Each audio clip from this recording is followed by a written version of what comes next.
Imagine this. A Utah mother, grieving the sudden death of her husband, writes a children's book to help her kids cope. It sounds like a story of resilience, right?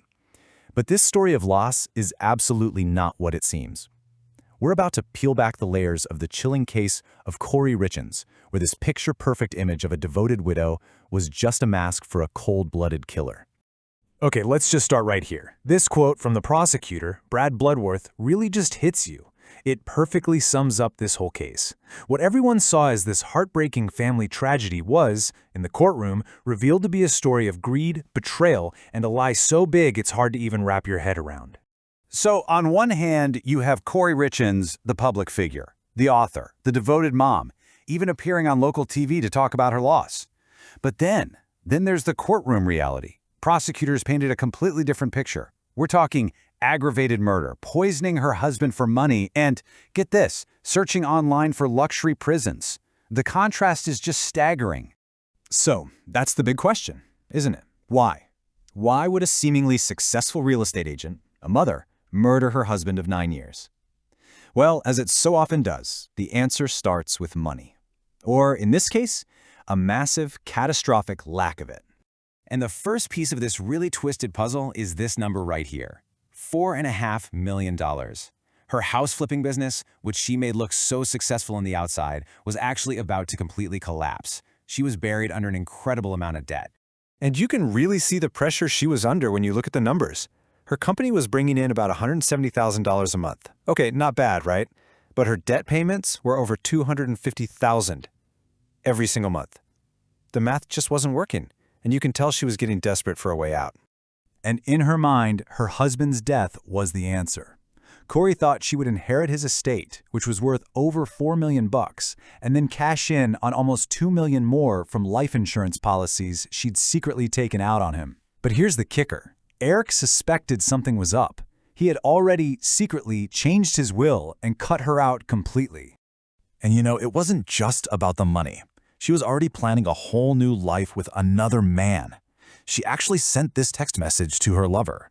If he could just go away, life would be so perfect. It's just chilling to read. She didn't want a divorce. She wanted him to just vanish. So, with all that desperation building, how did it actually turn into a calculated plot to commit murder? Well, the prosecution laid out this absolutely bone-chilling plan. So the attempts apparently started small and then just escalated. There was a suspicious illness on a trip to Greece.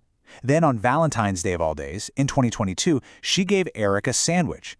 He took one bite, broke out in hives, and passed out. The only reason he survived is because he used his son's EpiPen. He even told a friend afterwards, "I think my wife tried to poison me." After that sandwich attempt failed, Kouri apparently decided she needed a more powerful weapon. She went to her housekeeper and asked for something stronger than prescription painkillers, and she bizarrely called it the Michael Jackson stuff. And that stronger stuff, it was illicit fentanyl. So, on the night of March 3rd, Kouri made her husband a Moscow Mule to celebrate a business deal.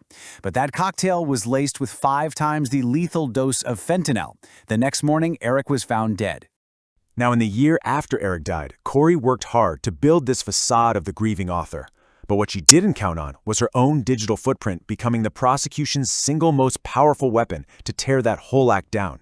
Think about that children's book, Are You With Me? It was the very symbol of her public grief. But it turns out it was just another cold business transaction. Evidence showed she didn't write a word of it. She just paid a ghostwriting company $2,500 to make it for her, all while planning a bigger book deal.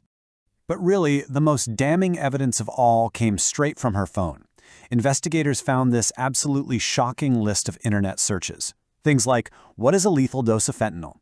If someone is poisoned, what does it go down on the death certificate as? And then, the one that tells you everything you need to know about her mindset, luxury prisons for the rich America. Unbelievable. And even after she was arrested, the deception just kept going. They found this letter in her jail cell, which she had titled, Walk the Dog. In it, she was giving her brother instructions to lie to her own lawyer, to make up a story that Eric was some kind of drug addict who got pills from Mexico. It was just a desperate, last-ditch attempt to create a cover story. So with the digital trail, the financial motive, all the witness testimony, everything was piling up. Kouri's carefully constructed world, her architecture of deception, it all came crashing down during a pretty dramatic 3-week trial. And the trial itself, wow, it was just a complete dismantling of her entire story. The prosecution brought in 42 witnesses to build their case. And then, in a move that just stunned everyone, Kouri's own legal team rested its case without calling a single witness to the stand. After all that, the jury only needed about 3 hours to make up their minds. And so, on March 16, 2026, she was found guilty. Guilty on all counts. Guilty of aggravated murder, guilty of the attempted murder on Valentine's Day, and guilty of all the financial crimes that the prosecution argued drove her to kill in the first place. And this right here is the ultimate irony of her entire twisted scheme.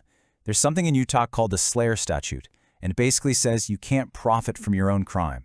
So all those millions of dollars she killed for, they are now completely and forever beyond her reach. You know, the Kouri Richins case is just this chilling reminder of how a carefully crafted image of virtue can be used to hide the absolute darkest intentions. And it really leaves you wondering about the nature of deception itself, and how easily trust, the very thing that holds a family together, can be turned into a weapon.